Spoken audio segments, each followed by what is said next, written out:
and welcome to the podcast of Loughborough University's Institute of Advanced Studies, a podcast where our international fellows discuss the most pressing issues of today that we're all facing and share their exciting research ideas. We hope you enjoy today's talk. Thank you for tuning in. Hi, everyone. Good afternoon, and thank you all for being here. Let me use this opportunity to appreciate the IAS director and all the team here for organizing this seminar and hosting and welcoming here to the IAS house. I also want to appreciate my colleagues at the Graphic Design Research Unit. Professor Harland is here. Thank you so much. And the colleagues in computer science, Dr. Firas is here. And Sarah is here. So thank you all for coming. I really appreciate it. I must admit, it's most of your work that has inspired my research journey. So thank you very much. So today I would like to discuss an ongoing research that sits at the intersection of visual communication, cultural heritage documentation, and emerging technologies. The work I'm presenting today is titled Archives in Motion, Reimagining Graphic Heritage for Wellbeing and Social Memory.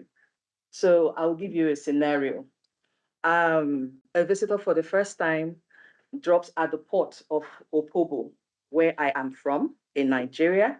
It sits on the Atlantic Ocean and has been home to trade between local and global markets since the 19th century. So what meets the visitor is this beautiful welcome arch at the waterfront that shows welcome to Opobo town. From there, the visitor definitely experiences some ancient monuments. There's some architectural pieces, but then there's something that stands out once they get into the town, which is compounds, what we call polos, houses that have flags at the top or in front of those houses. Those houses carry symbols, they carry colors, and they carry other visual elements. So to our visitor, this is just a decoration. Could appear like a decoration, but it's not. To indigents and members of that community, it means identity. It's a reflection of belonging and it's a reflection of authority and lineage. And these flags atop these buildings, they tell you whose walking new house you're standing in front of, whose lineage persists in that community. And it also tells you stories about trade, migration, leadership, and social organization. So we can see that other parts of the world have written their histories and documented them, but these are visual elements that have not been documented.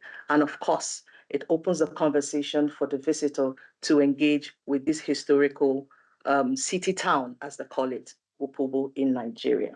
So for me, it raises a question. These visual systems that exist in Opobo, if they were to disappear for one reason or the other, what part of history lives with them? However, I have a few questions that will frame this seminar today. The first one being, how do we preserve the past? That's my first question. The second one is, how do we document the relationships between people, place, and identity? And then, how do we design the future of memory? So these questions are not merely rhetorical, they arise from the persistent challenge we find in cultural heritage studies, which is the challenge of preserving and interpreting information that exists in our environment. So this seminar will reflect and explore on how design research can help to recover and interpret visual knowledge systems that exist outside of contemporary alphabetic writing and institutions such as libraries and museums. And more specifically, it will focus on the graphic heritage that exists in Opobo Kingdom, and it will also consider how storytelling, how digital technologies and design might work together to transform fragile cultural memory in accessible and collaborative digital archives. So these are the questions that I used to frame this work. The concept of this seminar is anchored in graphic heritage. Graphic heritage refers to the visual artifacts and symbolic systems through which communities communicate identity, authority, social organization, and collective memory. These include elements such as language, typography, textiles, monuments, architectural ornamentation, and spatial markers that are embedded within everyday communities. Unlike traditional archival materials such as manuscripts and printed texts, graphic heritage often exists in dispersed and embodied forms. It is embedded in festivals, ritual performances, spatial arrangements, and objects that carry meaning through their visual symbolism. Consequently, graphic heritage frequently operates as what we might call invisible archives, a system of knowledge that exists, it circulates, and shapes cultural identity, but remains largely undocumented within formal research infrastructures. This understanding draws heavily on the intellectual tradition developed by the Graphic Design Research Unit at Loughborough University, particularly the work of Robert Harland and Yolandi Berger, and also Saravi on cultural mapping. Their research has demonstrated that graphic design should not be understood merely as aesthetic production, but as a method of investigating social systems through visual artifacts. Projects such as Named After Nelson, I Madiba, Remembering Madiba, Loughborough Town Observatory, and collaborations in South Africa all illustrate what seemingly visual elements such as street names, signages, and public inscriptions can reveal that they are deeper histories of identity, power, and social change. In these projects that I've come to find, the city itself becomes a living, breathing graphic archive. So my work extends this methodological approach by my senior colleagues here, and I wish to examine their concept, visual heritage, within the social structures of Opobo, my hometown. So let me welcome you to my hometown, Opobo. I am from Opobo by marriage, but from the same river state in Nigeria. So you're welcome to Opobo. The Opobo Kingdom occupies a significant place within the historical and cultural landscape of River State, Nigeria, more or less the Niger Delta region. So if you look at the map of Nigeria, you will see the tail end where it's just by the Atlantic Ocean. So this is where we are situated. The kingdom was founded in the 19th century by King Juboga, widely known as King Jaja of Opobo, a prominent merchant leader who established Opobo as a major trading center following his departure from the neighboring kingdom of Boni. Under King Jaja's leadership, Opobo developed a sophisticated political and economic system centered on institutions known as war canoe houses. Now, the name War Canoe House might sound like military units, right? But these are not military units. Rather, they functioned as kinship-based socio-political organizations that structured trade, governance, and community life. Each War Canoe House possessed distinctive visual markers, their flags, their colors, their symbols, and ceremonial objects that communicated lineage, authority, and historical narratives. Over time, these visual identifiers became embedded within broader cultural practices such as festivals, masquerade performances, and public ceremonies. They therefore constitute a complex graphic language that communicates identity and historical continuity. But despite this richness of traditions, systemic documentation of this visual culture remains limited. Part of the reason for this gap lies in the historical processes that shaped the region during colonial rule. So during the colonial era, indigenous names, if you can recall, I called him Juboga. He also had an Igbo name because he migrated from Igbo land. He was a slave and was moved to Boni. So his Igbani name is Jubo Juboga, but it was translated to become Jaja, right? So his name, that is the founding father of Opobo, the names of the towns, many streets, and landmarks across the region underwent renaming during the colonial era. And they were simplified or replaced in order to accommodate colonial administrative systems and for ease of pronunciation. This process may appear minor at first glance, but its cultural significance was, the consequences were significant. Imagine your name being changed. It also takes away the meaning of your name. If your name could mean strength, power, and something else, someone comes to rename it, it diminishes from who you originally are. It affects. So we know that place names and other historical events, social relationships, and environmental knowledge often encode what we stand to mean or stand to believe. And when these names change, the narratives embedded within them gradually fade from public awareness. Similarly, colonial documentation system tended to prioritize administrative records, statistical trade reports, and other reports that were handwritten over visual oral history. So when, of course, formal documentation for the heritage information or data started coming up, things like museums, photography, libraries, and all, it favored those ones that were seen rather than those ones that were taught, which are intangible, the oral ones. So in other words, while textual records may have obscured aspects of local history, graphic heritage continued to carry the culture memory forward. It's more of our war canoe houses. Okay. So there's a video here, just for you to get a feel of the activity that happens during the 28th to the 15th of January. So the 28th of December every year, we have this display of prowess and authority and communal life on the ocean.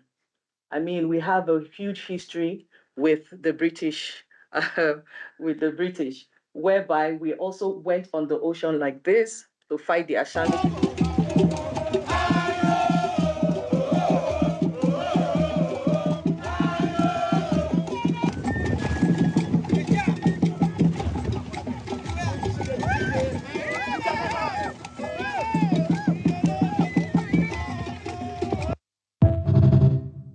So if you were to talk about safety on the high seas, that's not what we're looking at right now. But this is the way they carry themselves. This is the way we carry ourselves. So each family is represented by the chief of the compound. Their flags are put forward in front, letting people know from afar that this house is coming. This is what their symbol stands for, and so on and so forth. So while I began my research journey during my master's in between 2011 and 2014, I went back home to my same place, Opobo. And my goal was straightforward: to create a mobile application, a prototype, to publicize the Opobo International Boat Racing and Regatta Festival. Like I tried to explain earlier, between the 28th of December to the 15th of January of the following year, we have a series of events that take place that brings about 2 million people from around the world to come and witness and participate in the activities that take place in Opobo. And so it was pretty straightforward: create an interface that could guide visitors through the festivals and all the activities there, to provide historical information, and to enhance the overall cultural experience. So, however, while I was extracting information, taking photographs, going about the town, and interviewing people, I now discovered something deeper. So what became increasingly clear was the festival itself was only on the surface, the visible graphic heritage we could see. What I saw afterwards was a variety of visual symbols, places, information, and data that had never been documented formally. And I saw that flags represented historical lineages. I saw that architectural forms referenced historical events. And then ceremonial artifacts embodied social hierarchies and political authority. So this discovery raised a crucial question. Of course, if they are not documented, all of these things, what now happens to them in the future? So that continued to inspire my work. And some of the findings show, of course, when I try to interview people and then work with them, of course, ask them certain questions and then put them into visual form. Some of them gave me feedback like, oh, seeing volcano houses and festival stories on the app design, it made me remember things I had almost forgotten. It feels like our history is being kept alive for the next generation, and so on and so forth. Some of the feedback was very positive. So this continued on to my doctoral research, where, of course, when I started earlier on, I was interviewed by Professor Harland and Yolandi. They were supposed to be my potential supervisors if I was going to come to Loughborough. So that was our very first engagement. So during the doctoral research I did back home, I discovered that, of course, this is a different institutional context if we were to talk about graphic heritage and this. But then again, we found out that graphic communication can help to improve accessibility, enhance user experience in healthcare settings. And in cultural context, we see that graphic communication can also help to preserve memory, transmit identity, and sustain intergenerational language. So to begin this work, I looked at the signage systems that persist in my country, Nigeria, and many of them, of course, we are multilingual in Nigeria, about 250 indigenous languages, and no signages carry this information, no graphic materials like, of course, brochures, manuals, pamphlets in healthcare settings, none of them existed. So I had to start from the signage showing of course, a wayfinding system from the outside exterior of the hospital till you get into the hospital, a system that keeps you informed until you get your service and find your way back home. So that was the goal of the research. And of course, in River State, we had about 340 primary healthcare centers, and that was a large scope to cover. However, I had to focus on just one as a template and about two others. But I also went back to Opobo to ensure that the Ibani language was kept alive. So if you look at this picture, you will see that some of course, there are icons there. I had to do it to accommodate those who, of course, could understand the symbols, but then, of course, to include about 4 other languages, the Igbo language, the Ijaw language, and the Ogba language, and then English, which all of us were aware of. So I did that as well. To ensure that the Ibani language was kept alive, I focused on that as well. So to complement the doctoral thesis, I also created an illustrated guidebook for younger users of the healthcare center. And I used my daughter Zoe as the lead character, so that, I mean, the younger generation could be able to, relate to her and the content. So she was going to also translate these healthcare signs in our own indigenous language. So the translations are there, the visuals are there, and then there's English language for them. It was about 12 pages. It's still a work in progress, but it hasn't been published though. So I went on the field. This is for the last 10 years, for a decade, the span of a decade between 2011 and 2024. Around that time, let's say 2014, when I was done with the first master's, and 2024, I was able to extract a lot of material. I have about 2,000 materials that I got from the field from this particular location alone. And the question is, what next? Which, of course, that's how I'm closing my speech. What are we going to do with this? So on the field, I was able to get a lot of images, interview a lot of people. I also actually did a tour of the community. Of course, we call it social prescribing, when you have youth that are going through a lot of mental health issues, you take them along on different walks and you find different creative methods. So one of the methods I used was to do a tour of the town. That way we carry people along so that they would know about the town, the historical sites, and then to have a sense of belonging. And also to have, of course, the young generation, they're losing interest in most of the things that exist around us. So it was important for me to take them around. I also noticed that we have this very big bell. I heard it was a gift from the British to King Jaja for one of his victories. And Loughborough is known for having a bell foundry. So we might also find out, if we dig deeper, that there could be a link between maybe this bell and Loughborough. Who knows? So, and I think there are quite a number of bells there. So these are some of the images that I was able to get from the field. So these are some of the methods that I used. Of course, I organized the youth site tour. I also did a lot of photography, and then I did oral interviews. Of course, whenever someone comes in, it doesn't matter whether you are from that place. There's always the question of extractive data. Are you coming to just take from us? What are you going to do with the data?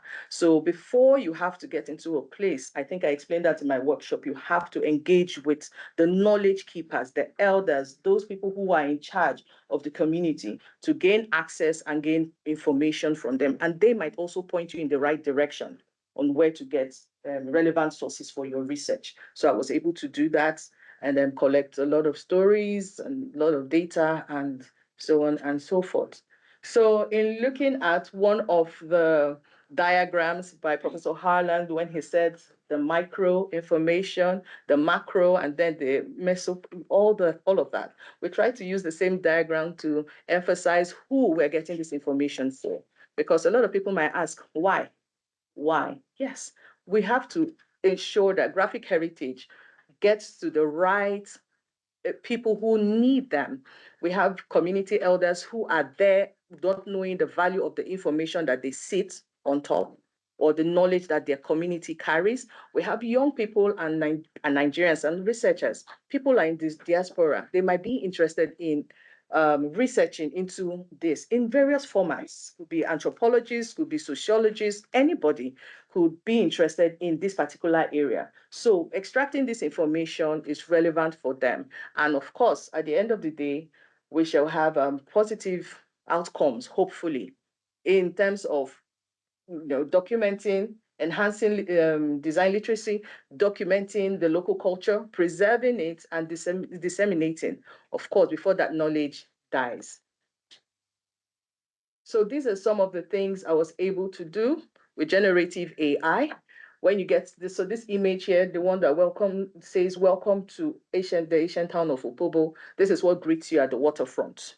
So I tried to use generative AI to change it and give it its original name, Opoboama, not just Opobo. It was Opoboama. So I tried to add that and enhance it, ensuring that, okay, the town symbol, which is this, they say it's a town of peace. So I had to use that to influence the prompt and the design. I was also able to bring, because this is the center of the town, the King Jaja's monument in commemoration of him.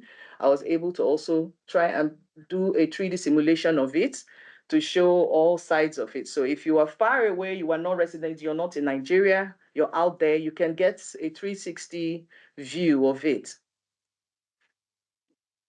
No, not yet. Okay. So this is called the Manila tree. It has its own story, full, complete story. And every picture you see of the king, he has this Manila staff with him. It has a full story. I don't think we have all day to discuss it, but I have some a souvenir which I will give some other time that contains the entire story of it. But this is a symbol of wealth because during the slave trade and the colonial era, Manila, of course, was used as a monetary value, a value monetary system of trade and bargaining. So when you wear a lot of Manila on your body, it shows that you are wealthy. So the Opobo people still carry it to today on their staff. And the original staff is not gold. but my artificial intelligence transformed it into this gold thing that you see in front of you, enhancing it in terms of aesthetics and visibility. So this is a reflection of what Opobo is. These are the flags that many people have not seen before. A lot of people don't know that this flag exists. These flags are for the 14 founding houses. When King Jaja came from Bonny, he came in with some chiefs. Let's call them the Council of Chiefs. He came with them from Bonny with him. And each one now became a chief of a compound. And under this system, we have another 67 war canoe houses. That's where they all came out from. So it's in the concept of the father, the son, the grandchildren. So that is how they are bettered. So this represents the founding house. And under that, you have other symbols, which you see here. So they could be brothers with different names, and each brother has his own symbol, insignia, and heraldry. All of those things represent something. And I noticed that there are a lot of aquatic animals, some symbols that are there. A recurring symbol is the crown for those who have hierarchy in terms of the royal lineage. Then there is, of course, the Manila. It shows that that's their monetary system. And then the key, it kept showing. There are about 67 of them. These were some of them that I was able to replicate using artificial intelligence based on the images that I'd already extracted from the field. So we have a video here, I think, of the Judges monuments in display. That's a 360 view of it.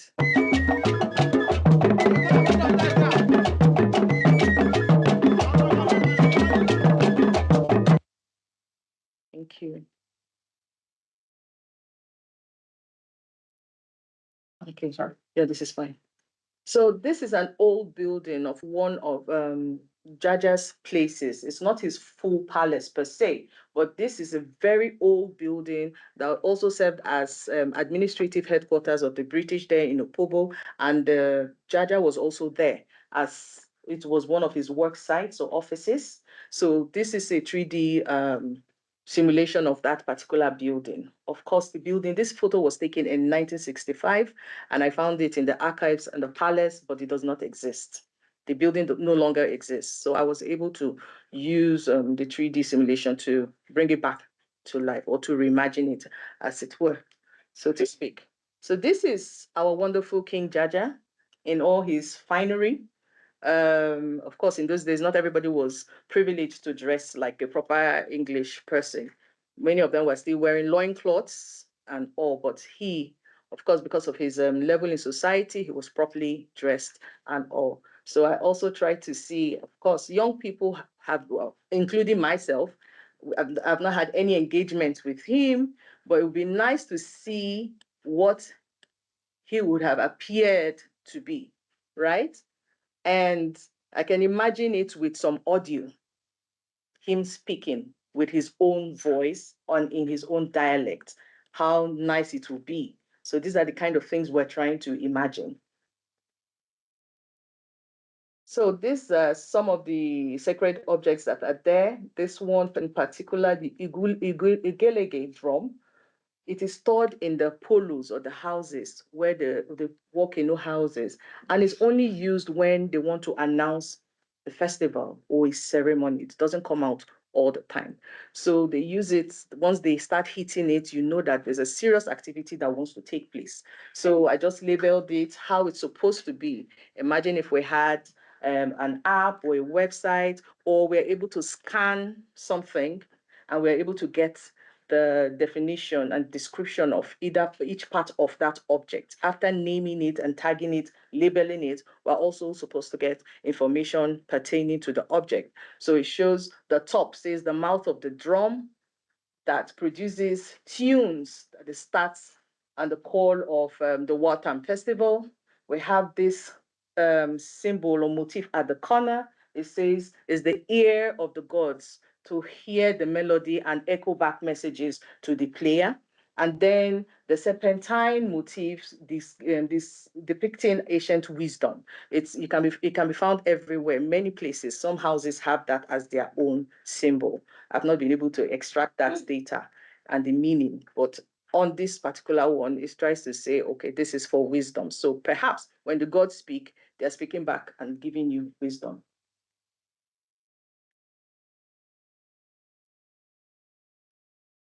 Explain.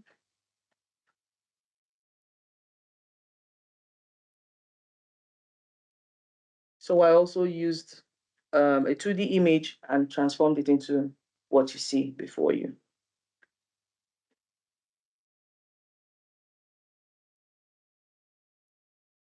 Thank you. So there were some ethical principles guiding the project. And the first one was to put the community first. And I'm hoping that as we progress, it's not only Opobo, but each community where we function and where we research, we have to put them first, ensuring that all research outputs will be co-owned with the community.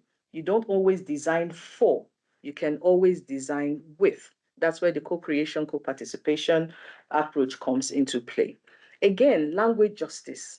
I was privileged to be part of the North Bigelow type incubator from Stanford University, where we were tasked with designing or decolonizing the Latin text, designing text from our own culture.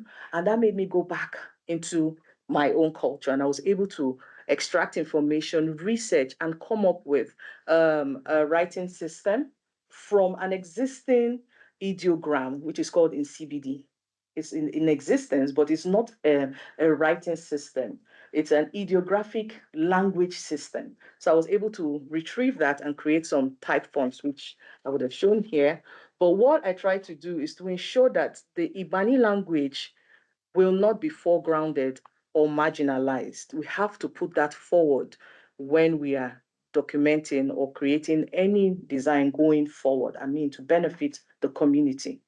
And then we also have to ensure that whenever we design or to improve or reconstruct any image or object, we should ensure that it is labeled AI generated, not to say, oh, this is the original. That would be telling lies. So most times people recreate an image and say, this is the original one. Then they tell the story behind it. And that's not always ethical. Then also to ensure that we close the gap between the elders and the young ones. There's a knowledge gap for both spectrum. And to ensure that when we're designing, we design for them simultaneously, such that both categories are able to benefit. And then to also create the digital archives that will be freely accessible to people. Most of my work has not been funded. So it would be good to have funding to ensure that people are able to get this work freely, both home and abroad, and also to strengthen this idea with collaborative efforts across design, storytelling, and computing. So in closing, I will go back to the questions that I used to frame the research. I ask, how do we preserve the past? How do we document the relationships between people, place, and identity? And how do we design the future of our memory? We have seen that graphic heritage exists, that archives in their own right, but they are also fragile. They can fade with time, disappear with environmental change, or become disconnected from younger generations who no longer recognize their meanings. The work I've shared today is therefore not simply about documenting heritage, it's about recognizing that design, storytelling, and computational technologies together can help transform fragile cultural memory into living knowledge systems. And when interdisciplinary collaboration brings together designers, computer scientists, and community knowledge holders, we begin to build new kinds of archives, ones that are not closed repositories, but dynamic platforms for collective memory. And this mobility between physical and digital will undoubtedly foster well-being and social memory. So thank you so much for listening, and I welcome your thoughts and questions. Thank you very much.